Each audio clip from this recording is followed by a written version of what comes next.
அப்போ வந்து இந்த ஊரோட பேர் வந்து பியாரிப்பட்டி. புதுசா கட்டி இன்னும் வந்து அந்த மசூதி வந்து இன்னும் கட்டுப்பாட்டுல இருக்குதுங்க. இன்னும் பிரியாணி வந்து நல்லாவே சீப்பா கிடைக்கும். அதிகமா பார்த்தீங்கன்னா திப்பு சுல்தான் தன்னோட குதிரையோட மைசூர்ல இருந்து ஆர்காட் சென்றாரு.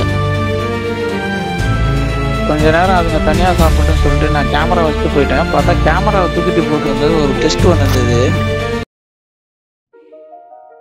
இந்த பேர்னம்பட்டுங்கிற ஊர் பார்த்தீங்கன்னா சென்னையிலேருந்து போகும்போது 180 கிலோமீட்டர்ல இருக்குங்க. சென்னை, ராணிப்பேட்டை, வேலூர், குடியாத்தம் அதுக்கப்புறம் பேர்னம்பட்டு வந்துடும். இந்த பேர்னம்பட்டோட பாப்புலேஷன் பார்த்தீங்கன்னா சுமார் 73,000 மக்கள் வந்து இங்கே வசிக்கிறாங்க. ரிலீஜன் வைஸ் பார்க்கும்போது 62% வந்து முஸ்லீம்ஸும் இருக்காங்க, 36% வந்து ஹிந்துஸ் இருக்காங்க, 2% கிறிஸ்டின்ஸ் வாழ்றாங்க. பேர்னம்பட்டு வந்து ஒரு பெரிய தாலுக்கா. இங்கே பார்த்தீங்கன்னா ஒரு 52 கிராமங்கள் கொண்ட ஒரு முனிசிபாலிட்டி ஊர் தான். இந்த ஊர் வந்து வேலூர் டிஸ்ட்ரிக்ட் கீழே தான் வரும். இந்த ஊரோட பழைய ஹிஸ்டரி பார்க்கும்போது பேர்னம்பட்டு வந்து ஒரு பல்லவ காலத்திலிருந்து வந்த ஒரு ஊர் தான்.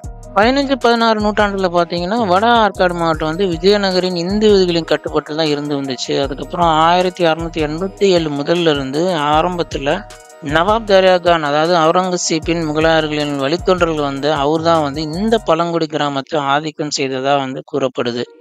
ஸோ அதுக்கப்புறம் பார்த்தீங்கன்னா அவரோட மகளுக்கு வந்து பார்த்தீங்கன்னா இந்த ஊரை வந்து பரிசா வந்து கொடுக்குறாரு. அப்போ வந்து இந்த ஊரோட பேர் வந்து பியாரிப்பட்டி. இந்த பியாரிப்பட்டின்ற ஊர் தான் வந்து நாளடைவில் வந்து பிரபலம் அடைஞ்சு பேர்னம்பட்டா வந்து இன்னைக்கும் வந்து அழைக்கப்படுது. ஸோ அப்போ வந்து பார்த்தீங்கன்னா அவரோட சந்ததியினர் தர்யா கான் வந்து பேரில் வந்து நிறைய நிலங்களை வந்து இவங்க வாங்கி பராமரித்து வந்துருந்தாங்க. அவரோட சந்ததியினர் வந்து இன்னுமே வந்து இங்கே வாழ்கிறாங்க. அவங்கள வந்து காஜிஸ், அதாவது காஜிகள் வந்து இன்னும் வந்து அவங்கள அழைக்கிறாங்க. ஸோ அதுக்கப்புறம் ஜலால் ஜாபர் ஷா முகல் இவர் வந்து பார்த்தீங்கன்னா அவுரங்கசீப்போட மகன்களில் ஒருத்தர். இவர் தான் வந்து ஒரு மசூதியை வந்து அவர் சொந்த பேரில் வந்து கட்டுறாரு. அதுக்கப்புறம் பார்த்தீங்கன்னா இங்கே வந்து ஜிம்மா தொழுகை வந்து நடத்துறதுக்கு அவுரங்கசீப்லேருந்து ஒரு பர்மிஷனும் வாங்குறாரு. அதுக்கப்புறம் வந்து பார்த்தீங்கன்னா நவாப் தரியா கான்ற பேரில் வந்து திரும்பவும் அந்த மசூதியை வந்து இடிச்சிட்டு புதுசாக கட்டி இன்னும் வந்து அந்த மசூதி வந்து இன்னும் கட்டுப்பாட்டில் இருக்குதுங்க. இப்போ போனால் கூட பேர்னம்பட்டில் அந்த மசூதியை நம்மளால பார்க்க முடியும். இங்கே இருக்க அதிகப்படியான மக்கள் பார்த்தீங்கன்னா லெதர் ஃபேக்ட்ரி தான் வந்து நம்பி இருக்காங்க. ஸோ இவங்க தான் வந்து நிறைய தொழிலாளர்கள் வந்து இங்கே லெதர் உற்பத்தியும் லெதர் சேல்ஸ் மேக்கிங் வந்து இங்கே பண்ணிட்டு இருக்காங்க. இது இப்போ இந்த ஊர் பக்கத்தில் பார்த்தீங்கன்னா ஆம்பூரும் இருக்கு. ஸோ ஆம்பூர், பேர்னம்பட்டு இந்த ஏரியாலாம் அதிகமாக பார்த்தீங்கன்னா லெதர் வந்து நிறையாவே வந்து விற்பனை செய்கிறாங்க. நிறைய கடைகளை வந்து நீங்கள் பார்க்க முடியும் இந்த ஊரில். அண்ட் இந்த ஊரில் பார்த்தீங்கன்னா பிரியாணி ரொம்ப சீப்பாக கிடைக்குங்க. 60 ரூபாய்க்கே பார்த்தீங்கன்னா நல்ல ஒரு குவான்டிட்டியில் நல்ல ஒரு பிரியாணி கிடைக்கும். நல்லாவும் சூப்பராக இருக்கும். ஆல்மோஸ்ட் பார்த்தீங்கன்னா ஆம்பூர் அண்ட் பேர்னம்பட்டு இந்த சுற்று வட்டங்களில் பார்த்தீங்கன்னா பிரியாணி வந்து நல்லாவே சீப்பாக கிடைக்கும். அதிகமாக பார்த்தீங்கன்னா இங்கே பீஃப் பிரியாணி வந்து அதிகமாக கிடைக்கிறத நம்ம பார்க்க முடியுது. நல்லாவும் இருக்கும், நல்லாவும் டேஸ்ட்டாகவும் இருக்குங்க. நானும் டேஸ்ட் பண்ணி பார்த்துருக்கேன். நிறைய தடவை இந்த ரூட்டில் கிராஸ் பண்ணி போகும்போது நீங்கள் ஒரு பிரியாணி பாக்கெட் ஒன்று வாங்கிடுவேன். ஸோ சப்போஸ் நீங்கள் கேஜிஎஃப் ஆர் ஆந்திர பிரதேஷ் போகிறீங்கன்னா நீங்கள் கவுண்டன்யா மலைத்தொடரை சேர்ந்த இந்த பேர்னம்பட்டு மலைப்பகுதி வழியாக தான் போக முடியும். அப்போ உள்ள மைசூர் புலி திப்பு சுல்தான் தன்னோட குதிரையோட மைசூர்ல இருந்து ஆர்காட் சென்றாரு. அப்போ இந்த மலைத்தொடர் வழியா பயணம் செஞ்சதா வரலாறும் இருக்கு. இந்த மலைத்தொடர் சுமார் 357 சதுர கிலோமீட்டர் கொண்ட பரப்பளவாகும். இந்த மலைத்தொடர் தமிழ்நாடு அண்ட் ஆந்திர பிரதேஷ் என்கிற 2 எல்லை கட்டுப்பாட்டுக்குள்ள ஒரு மலைத்தொடராகவும் அமைதுங்க. இந்த மலைத்தொடர்ல வழியா சுமார் 5 இல்ல 7 கிலோமீட்டர்லயே நீங்க ஆந்திரா, கர்நாடகா எல்லைகளை சந்திக்க முடியும்.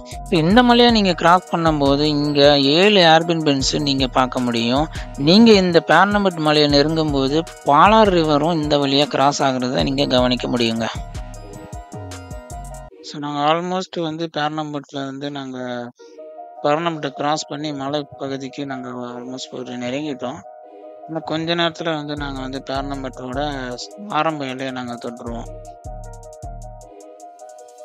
ஸோ அவ்வளோதாங்க. இப்போ நம்மளோட பேர்னம்பட்டு மலையோட செக் போஸ்ட்டுக்கு வந்தாச்சு. ஸோ இந்த இடத்துல பார்த்தீங்கன்னா லாரி, பஸ் எல்லாமே செக் பண்ணி தான் அனுப்புவாங்க. ஏன்னா உள்ளே வந்து ஃபாரஸ்ட் ஏரியா நிறையா இருக்குது.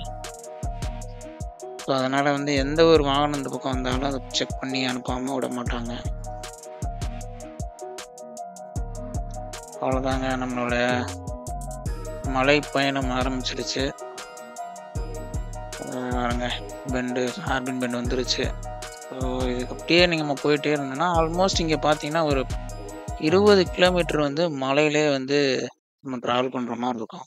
ஸோ இந்த மலையில் பார்த்தீங்கன்னா நிறைய குரங்குகள் வந்து வசிக்கிற இடங்க அது. ஸோ இந்த இடத்துல பார்த்தீங்கன்னா நாங்கள் எப்போலாம் வரோமோ அப்போலாம் வந்து சாப்பிட்றதுக்கு எதுனா ஒன்று நம்ம போட்டுட்டு போவோம். பட் இந்த வழியா வந்து எந்த பஸ்ஸு, அதாவது லாரி டிரைவர்ஸு இவங்கலாம் வந்து ட்ராவல் பண்ணும்போது, அவங்க கையில எதனா சாப்பிடுறது இருந்ததுன்னா, அவங்க வந்து குரங்குகளுக்கு போட்டுட்டு போவாங்க. பட் இந்த தடவ நாங்க என்ன பண்ணலாம்னு நெனச்சோன்னா, நான் வாழைத்தார் ஒண்ணு பெருசா வாங்கிக்கிட்டோம். ஸோ, அதனால குரங்குகளுக்கு ஏன்னா எப்ப பார்த்தாலுமே ஒரு 50, 60 குரங்குகள் வந்து எப்பயுமே இந்த வழித்தடங்கள்ல இருக்கும். இந்த ஸ்பாட்ட நெருங்கியாச்சு. ஸோ, இந்த ஸ்பாட்ல இறங்குனோம்னா நம்ம வந்து நெறைய குரங்குகள் வந்து இந்த இடத்துல இருக்கும். ஸோ, இது மத்தியான டைம்லலாம் குரங்குகள் கொஞ்சம் கம்மியா தான் இருந்தது. பட் ஆனா நாங்க அந்த பழத்த போட என்னன்னா, குரங்குகளுக்கு வந்து பழம் வந்து இன்ட்ரெஸ்ட் இல்லன்னு ஒரு எங்களால உணர ஏன்னா எல்லா குரங்குகளுமே வேற எதையோ எதிர்பார்த்துட்டே நின்னுட்டு இருந்தது. ரசம் பின்னாடி நீங்களே பார்க்குறீங்க. நீங்க பாருங்களேன். இந்த குரங்குகளுக்கு அவ்வளோ பழம் போட்டிருக்கேன். எந்த குரங்குமே வந்து எடுக்கல. ஸோ அதுக்கப்புறம் தான் எங்களுக்கு தெரிஞ்சது, இந்த வழியில பார்த்தீங்கன்னா, ஒரு லாரி டிரைவர் வந்து இட்லிய தூக்கி விசிறிச்சுட்டு அவர் பாட்டுக்கு போட்டுட்டு போயினேன்ட்டாரு. இந்த இட்லிய தான் அது எடுத்துட்டு இருந்தது. ஸோ அப்பதான் புரிஞ்சுது. சரி அப்போ நாங்க நல்லா ரியலைஸ் பண்ணோம்னா, ஸோ நாங்களும் வந்து ஒரு டிஃபன் குழந்தைங்களுக்கு வச்சிருந்தோம். சரி அத போடுவோம் அப்படின்னு சொல்லிட்டு, சரி இட்லி எடுத்து போடலாம் அப்படின்னு சொல்லிட்டு ஆரம்பிச்சோம். அப்புறம் பார்த்தா தான் தெரியுது, அந்த குரங்குகளுக்கு இட்லியும் ரொம்பவே பிடிச்சது. அப்போ நான் வந்து இந்த போட்டுட்டு இருந்தேன் ஒன் பை ஒன்னா. அது இன்ட்ரெஸ்டா சாப்பிட்றத நீங்களும் பார்க்கலாம். ஸோ இப்பதான் புரிஞ்சுது, அதுங்களுக்கு பழத்தை சாப்பிட்டு சாப்பிட்டு வெறுத்துருச்சுங்க. கிட்ட வந்து ஸோ அதனால தான் வந்து சரி எங்ககிட்ட இருந்த ஒரு இட்லி பாக்கெட்ல இருந்து இட்லியை தனித்தனியாக எடுத்து போட்டுட்டு இருந்தோம்.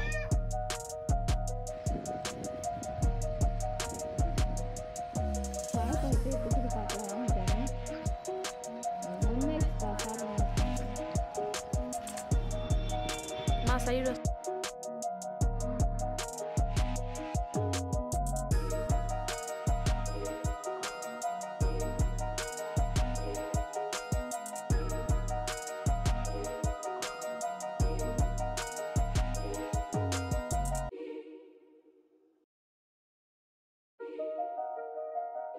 ஸோ நாங்களும் எவ்வளவோ அந்த வாழைப்பழத்தை கொடுத்து அதை சாப்பிட வைக்கலாம்னு பார்த்தோம். அது சாப்பிடவே மாட்டேங்குச்சு. பட் அதனோட நோக்கம் என்னன்னா, இட்லியும் இல்லை வேற எதுனா பொருள் நம்ம சாப்பிட்ற பொருள் அந்த மாதிரி இருந்தால் தான் அது தேவைப்பட்டுச்சு.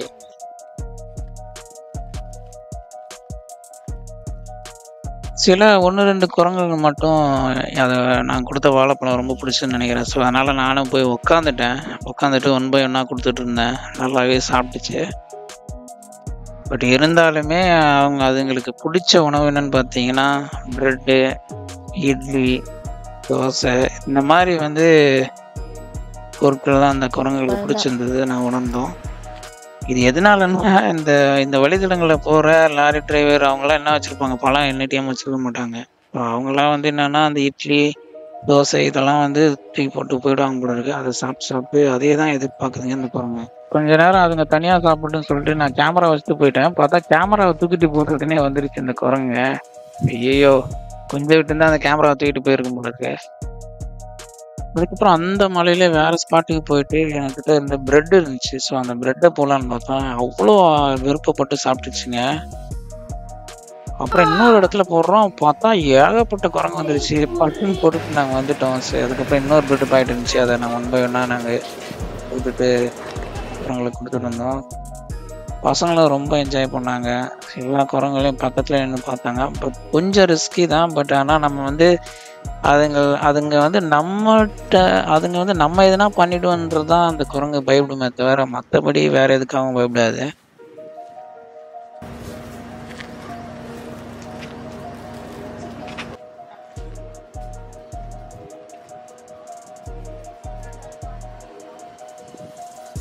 உண்மையிலே எல்லாருமே ரொம்ப ஹாப்பியாக இருந்தாங்க. அந்த குரங்களுக்கு சாப்பாடு போட்டோன்ற ஒரு மன திருப்தியோடு இருந்தோம் நாங்கள்.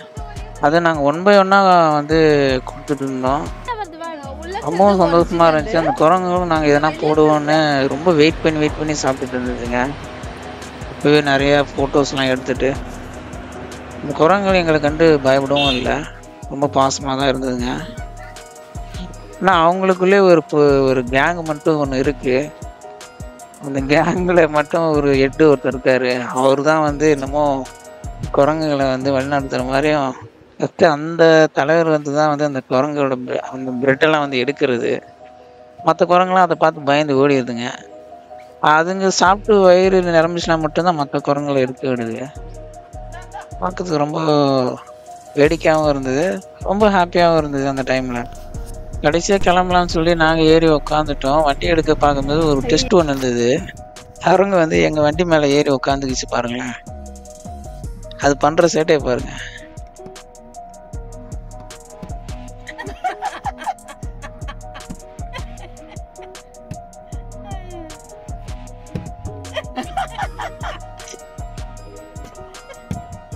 என்னையே அடிக்கிறியாடா அப்படின்னு சொல்லிட்டு அப்புறம் போயிருச்சு.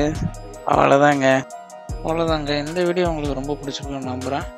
மறக்காமல் இந்த வீடியோவை லைக் பண்ணிவிட்டு மறக்காமல் இந்த சேனலை சப்ஸ்கிரைப் பண்ணிடுங்க.